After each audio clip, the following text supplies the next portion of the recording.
Every developed country faces the same crisis. Populations are aging, birth rates have fallen below replacement, and the ratio of workers to retirees is collapsing. In 1960, there were 5 workers for every retiree in most developed countries. Today, there are 3. By 2050, there will be fewer than 2. And in some countries, Japan, South Korea, Italy, there will be barely more than 1. This creates an economic and political crisis because modern welfare states, pensions, healthcare, social security were designed for a young population, where many workers support few retirees. When the ratio inverts, when there are more retirees than workers, the system becomes unsustainable. The taxes needed to support retirees become unbearable. The benefits promised become unpayable, and governments face a choice: cut benefits, which is political suicide, raise the retirement age, which is also political suicide, or find more workers. And the solution every government has chosen is immigration. Bring in young workers from other countries. They will pay taxes. They will support the retirees. And the system will survive. Canada is pursuing this strategy aggressively, importing over 500,000 people per year. Europe is doing the same. Germany, France, the UK, all have opened their borders to sustain their economies. Even Japan, historically closed to immigration, is considering it because the demographic math is terrifying. But there is a problem, a fundamental problem that no politician wants to acknowledge. Immigration cannot fix aging populations, not because of culture, not because of politics, but because the math does not work. The numbers do not add up. And once you see why, you will understand that the immigration solution is not a solution. It is a delay that makes the eventual reckoning worse. This is The Wealth Records, where every video will change how you see money, history, and the systems controlling your life. If you're new here, hit subscribe and turn on notifications. Because what you're about to learn is something politicians will never admit. The demographic crisis cannot be solved by immigration. It can only be postponed. And when the postponement ends, the crisis will be worse than if we had faced it honestly from the beginning. Do you think immigration can solve the aging crisis? Or is it just delaying the inevitable? Drop your take below. To understand why immigration cannot fix aging populations, you need to understand the demographic crisis clearly. Because most people hear aging population and do not grasp the scale of the problem. Let me make it concrete. In 1960, the United States had a worker-to-retiree ratio of 5-to-1. For every person over 65, there were 5 workers aged 20 to 64 paying taxes. Social Security, pensions, Medicare, all of these systems were designed with this ratio in mind. A small burden spread across many shoulders. Today, that ratio is 3-to-1, 3 workers for every retiree. By 2050, it will be 2-to-1. And by 2075, if current trends continue, it could approach 1.5-to-1 or even lower. This is not unique to the United States. It is worse in Europe. Germany today has a ratio of 2.1 workers per retiree. By 2050, it will be 1.5-to-1. Italy is already at 1.8-to-1. By 2050, closer to 1.2-to-1. Japan, which has the oldest population on Earth, is at 1.8-to-1 today. By 2050, it will be 1.3-to-1 or worse. South Korea, which has the lowest birth rate in the world at 0.7 children per woman, faces an even grimmer future. By 2070, South Korea could have more retirees than workers, a ratio below 1-to-1. Think about what this means. If there is 1 worker for every retiree, and that retiree needs a pension, healthcare, and social services, the worker must pay enough in taxes to cover not only their own needs, but the full cost of the retiree. This is not sustainable. It has never been sustainable. And it cannot be made sustainable without drastic changes. The reason this is happening is simple: birth rates. In 1960, the average woman in developed countries had 3 or more children. Today, she has fewer than 2. In most of Europe, the birth rate is between 1.3 and 1.6 children per woman. In South Korea, 0.7. In Japan, 1.3. In Canada, 1.4. In the United States, 1.6. Replacement level, the birth rate needed to keep the population stable, is 2.1 children per woman. Every developed country is below this, and the gap is widening. Why? There are many reasons. Women's education and careers, the cost of raising children, urbanization, delayed marriage, cultural shifts, welfare states that replace the family as a support system. But the reasons do not matter as much as the result. Fewer children means fewer future workers, and fewer future workers means the worker-to-retiree ratio collapses.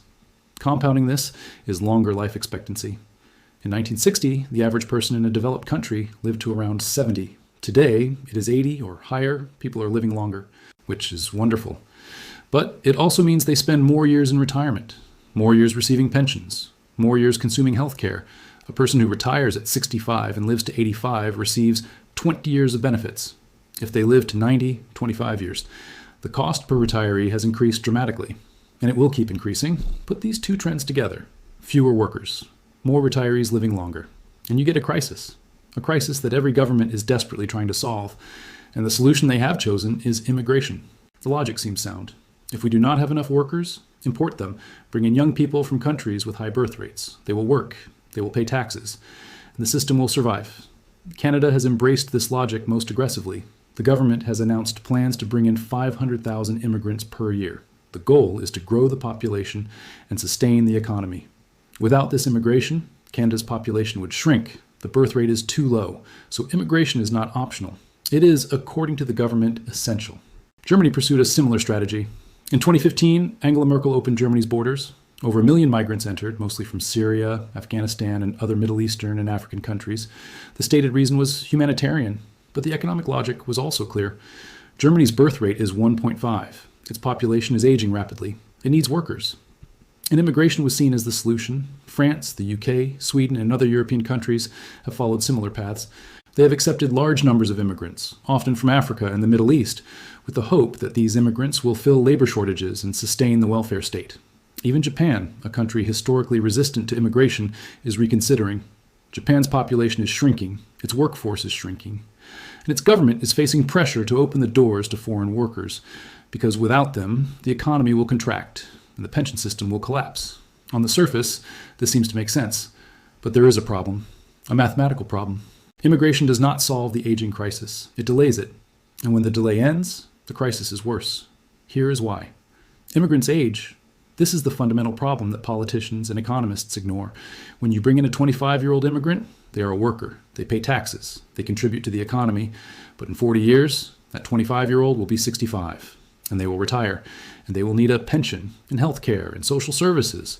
So immigration does not solve the problem of too many retirees. It postpones it. You get 40 years of labor, but then you get another retiree. And that retiree will need support, which requires more workers, which requires more immigration, which creates more future retirees. This is an exponential problem. Let me illustrate. Suppose a country has 10 million workers and 5 million retirees, a ratio of 2 to 1. To maintain this ratio, as the current workers age and retire, the country must bring in new workers. Suppose it brings in 1 million young immigrants. For 40 years, those immigrants work. The ratio improves temporarily. But then those 1 million immigrants retire. Now the country has 6 million retirees instead of 5 million. To maintain the 2 to 1 ratio, it now needs 12 million workers. But it only has 10 million. So it must bring in 2 million more immigrants. And 40 years later, those 2 million retire. And the cycle repeats. Each iteration requires more immigrants. The numbers grow exponentially. And eventually, the required immigration levels become absurd. This is not theoretical. The United Nations published a study in 2000 called Replacement Migration. It calculated how many immigrants developed countries would need to maintain their worker-to-retiree ratios. The numbers were staggering. For Germany to maintain its 1995 worker-to-retiree ratio through 2050, it would need to accept 25 million immigrants. 25 million. Over 55 years, that is nearly 500,000 per year.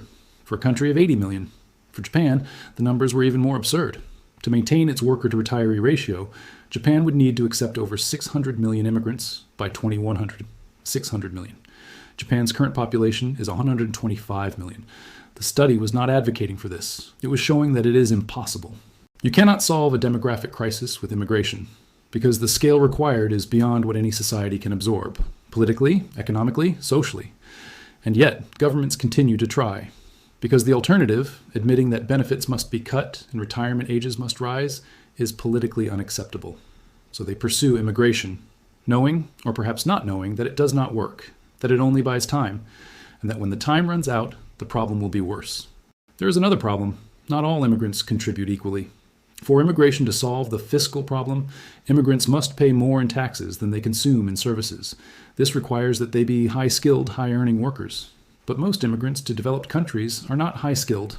They are low-skilled. They come from poor countries with weak education systems. They take low-wage jobs. And while they do pay some taxes, they also consume services, healthcare, education for their children, social services, infrastructure. In many cases, the fiscal impact is negative. They cost more than they contribute. This is not their fault. It is a function of their skills and the economies they enter. A study in the United States found that low-skilled immigrants, on average, consume more in government services than they pay in taxes over their lifetimes. High-skilled immigrants, by contrast, are net contributors. They earn more, they pay more taxes, and they use fewer services. But developed countries are not attracting high-skilled immigrants in sufficient numbers. Because high-skilled workers have options. They can go to the United States, where wages are higher and taxes are lower. Or they can stay in their home countries if those countries are developing and offering opportunities. The immigrants that Canada and Europe are attracting are largely low-skilled refugees, family reunifications, people fleeing poverty or conflict. These are not the workers who will generate the tax revenues needed to support an aging population. And this creates a fiscal problem. Instead of solving the pension and healthcare funding gap, immigration may be widening it. There's also the infrastructure problem. Bringing in hundreds of thousands or millions of people per year requires infrastructure. Housing, schools, hospitals, roads, public transport, and developed countries are not building this infrastructure. Canada is bringing in 500,000 people per year, but it is building only 200,000 to 250,000 housing units per year. The result is a housing crisis. Prices have skyrocketed. Rents are unaffordable. Young Canadians cannot buy homes. And the new immigrants, who were supposed to solve the problem, are instead adding to it, because they need housing too. The same is true for healthcare. Canada's healthcare system, the NHS in the UK, and public healthcare across Europe are already overwhelmed. Wait times are measured in months or years. Adding more people to the system without adding more capacity makes it worse, not better. Schools are overcrowded. In many Canadian cities, classrooms designed for 25 students now have 35. Teachers are overwhelmed, parents are complaining, and every year the population grows by hundreds of thousands. Without corresponding investment in infrastructure, the result is declining quality of life for everyone, including the immigrants who came seeking a better life and find themselves in overcrowded, expensive cities with failing services. Then there's the integration problem. Mass immigration, at the scale required to make a demographic difference, creates social challenges.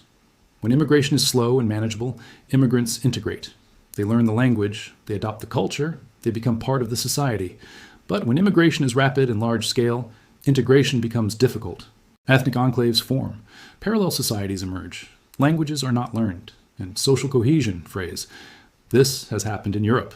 In Sweden, which accepted large numbers of refugees in the 2010s, integration has been poor. Unemployment among immigrants is far higher than among native Swedes. Crime rates in immigrant-heavy areas have risen. And there is social tension. In France, suburbs of Paris and other cities have large immigrant populations that are not well integrated. Unemployment is high, resentment is high, and social unrest is periodic. In Germany, the 2015 migrant wave created significant challenges. Many of the arrivals did not speak German. Their education levels were low, and finding employment for them has been difficult. Some have integrated successfully, but many have not. And the political backlash has been severe. Right-wing parties have gained support by opposing immigration. The social cohesion that allows a welfare state to function, the sense that we're all in this together, begins to break down when large parts of the population do not share a common language, culture, or identity. And without social cohesion, the political will to fund generous welfare benefits erodes. People become less willing to pay high taxes to support people they see as outsiders. This is not unique to immigration. It is a feature of human psychology. And it is a problem that governments pursuing mass immigration must confront. So, immigration does not solve the aging crisis. It postpones it. It creates fiscal costs instead of fiscal benefits in many cases. It strains infrastructure. And it creates social challenges. But governments pursue it anyway. Why? Because the alternatives are worse, politically. The real solutions to the aging crisis are simple. In theory, raise the retirement age. If people are living to 85 or 90, they should not retire at 65. They should retire at 70 or 75. This would keep more people in the workforce longer. It would reduce the number of retirees, and it would ease the fiscal burden. But raising the retirement age is deeply unpopular. People plan their lives around retirement. They expect to retire at 65. Changing that is seen as breaking a promise, and politicians who propose it lose elections. France attempted modest pension reforms in 2023, raising the retirement age from 62 to 64. The result was massive protests, strikes, political chaos. The reforms passed, but the political cost was enormous, and the reform was minor. Raising the retirement age to 70 or 75, which is what is actually needed, is politically impossible in most democracies. The second solution is to cut benefits, reduce pensions, reduce healthcare spending, means test benefits so that wealthier retirees receive less. This would reduce the fiscal burden. But it is also political suicide. Retirees vote, and they vote in large numbers. Politicians who cut pensions lose, so benefits are not cut, they are increased, or at least maintained, even as the fiscal math becomes impossible. The third solution is to increase taxes. Make workers pay more to support retirees, but workers are already paying high taxes. In Europe, tax burdens are among the highest in the world. In France, Germany, and Scandinavia, taxes consume 40% to 50% of income. Increasing them further is difficult. Workers will resist. They will leave for lower tax countries if they can, or they will work less, or they will evade taxes. There is a limit to how much you can tax a population, and most developed countries are approaching that limit. The fourth solution is to increase birth rates, encourage people to have more children. Some countries have tried this. Hungary offers generous subsidies to families with children, tax breaks, loans that are forgiven if you have enough children. But it has not worked. Hungary's birth rate remains below replacement. South Korea has tried everything: cash payments, childcare subsidies. Nothing has worked. The birth rate continues to fall because the decision to have children is not primarily economic. It is cultural, social, personal. And in modern developed societies, the incentives all point toward having fewer children, not more. Women have careers. Children are expensive. Urbanization makes raising children harder. And the welfare state has replaced the family as a source of old age support.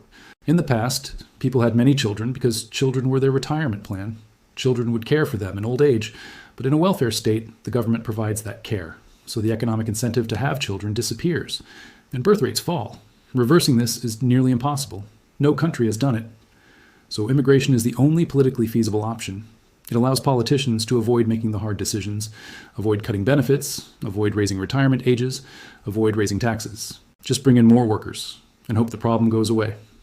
But it does not go away. It compounds. Canada is the clearest example of this dynamic. The government is bringing in 500,000 immigrants per year, the fastest population growth in the developed world. And the justification is economic. We need workers. We need taxpayers. We need to sustain the economy. But the results are not positive. Housing has become unaffordable. The average home price in Toronto is over $1.1 million. In Vancouver, over $1.2 million. Young Canadians cannot buy homes, even with good jobs, and rents are soaring. A one-bedroom apartment in Toronto rents for $2,000 to $2,500 per month. Healthcare is collapsing. Wait times for family doctors are measured in months. Emergency room waits are 8 to 12 hours. Surgeries are delayed. The system is overwhelmed. And every year, hundreds of thousands more people are added, without adding hundreds of new hospitals or thousands of new doctors. Wages, particularly for low-skilled workers, are stagnant. Because the labor market is flooded, employers have no incentive to raise wages when there is an endless supply of workers. And infrastructure, roads, transit, schools cannot keep up. The quality of life in Canada is declining for everyone, including the immigrants who were told Canada was a land of opportunity and instead find themselves in an expensive, overcrowded country where upward mobility is difficult. And the fiscal benefits are not materializing because many of the immigrants are low-skilled, they work, but they do not earn enough to pay significant taxes, and they consume services. So the net fiscal impact is unclear. It may even be negative. And yet the government continues, because stopping would mean admitting that the policy failed and facing the real demographic problem, which is that Canada, like every developed country, must eventually accept lower living standards, because there are not enough workers to support the number of retirees, and immigration cannot change that. Europe faces the same challenges. Germany accepted over 1 million migrants in 2015. The hope was that they would integrate, work, and pay taxes. Some have, but many have not. Unemployment among Syrian refugees in Germany is far higher than among native Germans. Language barriers, lack of skills, cultural differences, all make integration difficult, and the fiscal cost has been high. Billions spent on housing, language training, education, and social services. The return on that investment in terms of tax revenues is unclear and may not materialize for decades, if ever. Sweden accepted large numbers of refugees relative to its population, and the results have been mixed at best. Integration has been poor in many cases. Crime has risen in some immigrant-heavy areas, and the political backlash has been severe. The Sweden Democrats, a right-wing party opposed to immigration, have gained significant support. The social consensus that allowed Sweden to maintain its generous welfare state is fraying, and immigration is a major reason why. The UK has seen similar patterns. Large-scale immigration, particularly from outside Europe, has created challenges. The NHS is overwhelmed. Housing is unaffordable in London and the southeast, and there is social tension in some areas. The Brexit vote in 2016 was, in part, a rejection of immigration. People felt that the scale and pace of immigration were too high, that their communities were changing too quickly, and that the benefits were not worth the costs. Whether they were right or wrong is beside the point. The political reality is that mass immigration creates backlash, and that backlash threatens the political stability needed to sustain welfare states. Japan offers a different case. Japan has resisted immigration. Its population is shrinking. Its workforce is shrinking. And its government has, until recently, refused to open the doors. Why? Because Japan values social cohesion, homogeneity, and the Japanese government and people believe that mass immigration would undermine that. So instead, Japan is accepting economic decline. Its GDP is stagnant. Its debt is 260% of GDP, the highest in the world. And its future is bleak, but it has maintained social stability. There are no immigrant enclaves, no integration challenges, no political backlash, just slow, managed decline. Is this better than the Canadian or European approach? That depends on your values, but it shows that there is a trade-off. You can have mass immigration and the social and fiscal challenges it brings, or you can have stability and accept economic decline. You cannot have both growth and stability without workers. And if you do not have enough native-born workers, and you cannot attract high-skilled immigrants, your only options are bad or worse. The fundamental problem is that immigration is a Ponzi scheme. It works only if you keep adding more people. But each cohort of immigrants eventually retires and requires support. So you need an ever-growing population. And an ever-growing population requires ever-increasing infrastructure and ever-increasing resources. And eventually, you hit limits. Physical limits, environmental limits, social limits. You cannot grow forever. Japan's population is 125 million. If it accepted enough immigrants to maintain its worker-to-retiree ratio, it would need to grow to 200 million, or 300 million, or more. Where would those people live? Japan is already densely populated. Its cities are crowded. Adding tens of millions more people is not feasible. The same is true for Europe. Germany is densely populated. So is the UK. So is the Netherlands. Adding tens of millions of immigrants would require building entire new cities. New infrastructure on a scale never attempted, and the social and environmental costs would be enormous. At some point, the growth must stop. And when it stops, the demographic problem remains. The only difference is that it has been postponed, and possibly made worse, because the population is now larger, which means more retirees in absolute terms, which means an even greater fiscal burden. So what is the solution? There is no easy solution. The demographic crisis is real, and it cannot be solved by immigration. The only honest solutions are politically unacceptable. Raise the retirement age significantly to 70 to 75. Accept that people will work longer. Cut benefits, pensions will be smaller, healthcare will be rationed, increase taxes on workers to levels that may be unsustainable, or accept lower living standards. Accept that the economy will grow more slowly, that public services will decline, that the next generation will be poorer than the previous one. These are the real choices, and no politician will say this, because voters do not want to hear it. They want to be told that everything will be fine, that immigration will solve the problem, that technology will solve the problem, that something will solve the problem, but nothing will. The demographic math is brutal, and it does not care about politics or wishes. Fewer workers per retiree means lower living standards, unless productivity increases dramatically, which it might. Technology, AI, automation could increase productivity enough to offset the demographic decline. One worker, with the help of machines, could produce enough to support themselves and multiple retirees. This is possible. But it is not guaranteed, and it may not happen fast enough.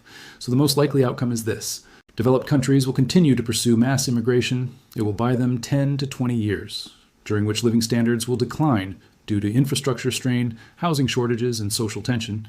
And then, when the immigrants begin to retire, the demographic crisis will return, worse than before. Because the population will be larger and the fiscal burden greater. At that point, governments will be forced to make the hard choices they avoided. Benefits will be cut. Retirement ages will rise, taxes will increase, and living standards will fall. The only question is whether we delay this reckoning and make it worse, or face it now and minimize the damage. History doesn't repeat, but if you don't understand it, it will crush you all the same. Immigration cannot fix aging populations. The math does not work, and the sooner we accept this, the less painful the adjustment will be. If this gave you a new perspective, hit subscribe. The Wealth Records. History has the answers. I'll show you where to look.